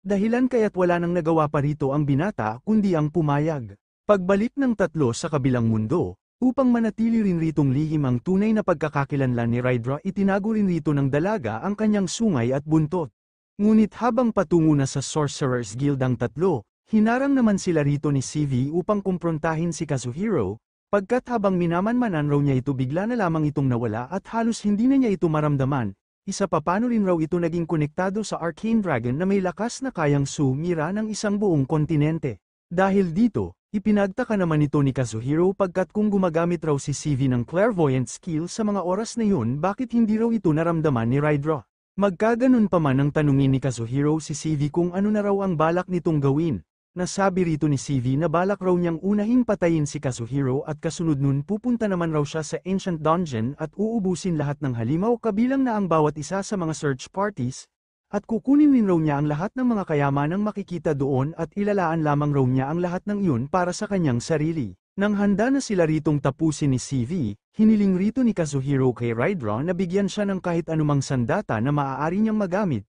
dahil dito binigyan ito ni Raidra ng isang malakas na espada na hindi lamang matalas kundi hindi rin nasisira. Nang sumulpot naman rito ang kasama ni CV na isa ring sorcerer at bihasa sa necromancy, sa pamamagitan ng kapangyarihan nito tineliport nito ang dalawang dalaga sa ibang lugar. Sa pagsisimula ng laban, unang umatake rito si CV subalit sa pamamagitan ng overload skill mabilis itong naiwasan ni Kazuhiro. Samantala nang tinipo naman ni Ludri ang mga sorcerers ipinakita rito ni Ludri ang kasalukuyang nagaganap sa pagitan ni Kazuhiro at CV dahilan kaya't ikinagulat ito ng lahat at hindi sila makapaniwala na may binibiktima na naman si CV. Sa pagpapatuloy ng laban ng dalawa sa bawat pag-atake ni CV ikinakatuwa naman ito ni Kazuhiro pagkat sa pamamagitan ng kanyang Ornest skill nagagawa niyang may record lahat ng mga pag-atake ng kanyang kalaban. Dahil sa skill niyang ito nagagawa na rin niyang magsagawa ng counter-attack kay CV at sa pamamagitan naman ng kanyang phantom skill nagagawa niyang mas umiwas pa ng husto sa mga malapitan na mga pag-atake ng kanyang kaharap. Samantala nang magtuos naman sa laban ng mga dalaga laban sa batang necromancer unang nagsagawa rito ang necromancer ng pag-atake ng magpakawala ito ng 3 halimaw. Subalit nang ilabas na rito ni Raidra ang kanyang buntot at sungay at nang kainin pa ng kanyang tunay na anyo ang mga halimaw ng necromancer. Dito napagtanto ng bata na ang babae palang kanyang kaharap ay ang siyang mismong Arcane Dragon. Nang mapagtanto naman ni Kazuhiro na hindi man lamang siya nakakapagbigay pinsala kay CV, naghanap ito ng blind spot ni CV kung saan maaari itong umatake. Subalit sa pamamagitan ng unique skill ni CV madali lamang itong nakaiwas sa paparating na pag-atake ni Kazuhiro. At dahil sa pagiging agresibo ni Kazuhiro, nakapagtamo na rin ito ng pinsala mula kay CV at hindi lang yun pagkat nalaman na rin rito ni CV ang kahinaan ng teleportation skill ni Kazuhiro kung saan hindi niya ito kayang magamit kapag hindi nakalapag sa lupa ang mga paa nito. Dahil dito, pinunterya na rito ni CV ang mga binti ng binata kasabay ng isang surpresang sipa na nagpalipad kay Kazuhiro palayo. Subalit, pag-angat ng binata sa ilog nakita nito sa isang tabi ang mga dalaga dahilan kaya't nakahinga na rin ito ng maluwag. At dito nasambit ni Raidra na dahil sa nasaksihan niyang pakikipaglaban ni Kazuhiro na pagdesisyonan niyang sanayin pa si Kazuhiro upang mas lalo pa itong lumakas. Tinanggap naman ito ng binata at nang pansamantala muna itong nagpaalam upang ipagpatuloy ang kinakaharap niyang laban pinahintulutan ito ni Raidra pagkat nais niya itong magwagi. Dahil dito, masayang hinarap muli rito ni Kazuhiro si CV dahilan kaya't inilabas na rin rito ni CV ang kanyang mga mata kasabay ng pag-a-activate nito ng kanyang unique skill na tinatawag na Oracle. Subalit, hindi ito naging alintana ng ating bida kasabay ng muli nitong pagsugod gamit-gamit ng kanyang phantom skill na sinamahan pa ng kanyang Ornest skill na nagresulta kaya't parang pinaglalaroan na lamang nito si CV, at nang akalain rito ni CV na kaya pa rin niyang sumabay kay Kazuhiro na gamit ang kanyang Oracle skill, nabigo ito pagkat binigyan rin ito ng binata ng isang malakas na sipa na tuluyang nagpatulog rito. Dahil dito, nagdiwang ang lahat ng nanood sa laban ni Kazuhiro at CV pagkat hindi nila inaasahan na madadaig ni Kazuhiro ang isang mahusay na sorcerer.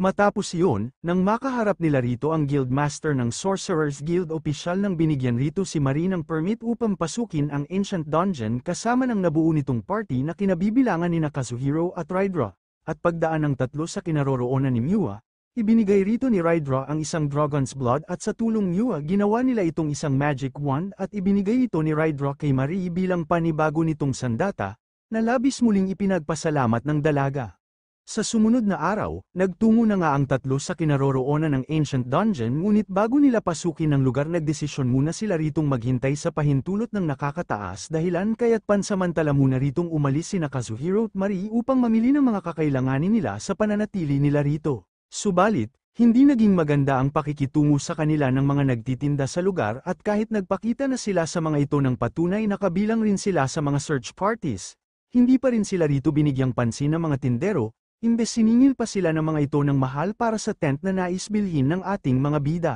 Buti na lamang, bigla ritong dumating ang sundalong si Zera upang tumulong kina Kazuhiro at magbigay babala na rin sa mga tindero dahil sa hindi magandang mga ginagawa ng mga ito. Habang inihahanda ng mga trabahador ang magiging tent ng ating mga bida, muli naman itong ipinagpasalamat ni Kazuhiro, subalit hindi ito naging alintana ni Zera pagkat kung hindi naman raw sa pagkakadiskubre ni Kazuhiro sa Ancient Dungeon baka hindi na raw muling dagsain pa ang lugar nilang ito. Nang mapadaan naman rito ang kapitan ng Andalusite team na si Dula, Hinandog ni Torito ang isang tea na mula pa sa Arilay bilang kanilang regalo para kay Kazuhiro bilang pasasalamat na rin sa nagawa nito sa kanilang nasyon. Kinagabihan ng handa nang muling matulog ang dalawa. Hinanap naman rito ni Marie si Rydra, dahilan kaya't nasabi rito ni Kazuhiro na hindi raw ngayon makakasama sa kanila sa Japan si Rydra pagkat nais raw nitong mag-obserba sa paligid ngayong gabi. Dahil dito, paggising muli ng dalawa sa Japan pansin nilang mas tahimik ngayon ang paligid kumpara ng kasama pa nila si Rydra.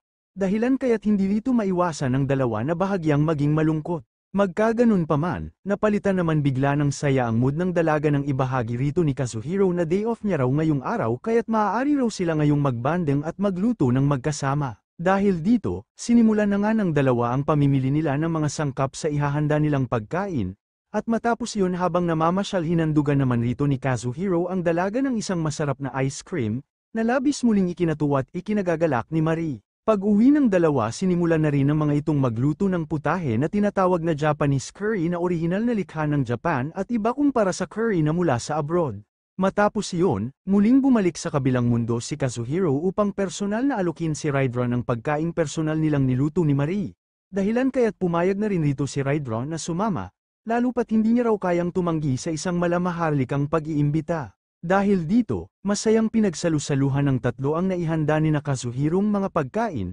na syempre muling nagustuhan at labis na ikinatuwa ng dalawang dalaga. Matapos iyon, ibinahagi rito ni Kazuhiro na ngayong buwan magkakaroon raw siya ng maraming day off kaya't marami raw silang magiging bakasyon ng magkakasama. At ngayong darating na holidays magbabakasyon raw sila sa isang lugar sakay ng pinakamabilis na train na tinatawag na Shinkansen. Muli naman itong ikinasabik ni Rydra pagkat nais niya raw itong maranasan, subalit nang mapag-alaman niyang dalawa lamang pala ang tiket na meron si Kazuhiro, at nang mapag-alaman pa nitong matagal na pala itong pinagplanuhan ni Kazuhiro at Marie, bigla itong nakaramdam ng lungkot pagkat ibig sabihin nito hindi siya makakasama sa dalawa. Kinabukasan, nang ipatawag na ni Master Asia at Hakam ang pangkat ni Kazuhiro, ipinakita na ni Master Asia sa mga ito ang isang kasalukuyang mapa ng Ancient Dungeon at ibinigay na rin ni Hakam sa mga ito ang isang magic item na maaari nilang magamit sa komunikasyon. At bago umalis si Kazuhiro iminungkahi rito ni Hakam na magkaroon raw ang mga ito ng pangalan na hango sa isang bato na magsisilbing pagkakakilanlan na rin ng kanilang party.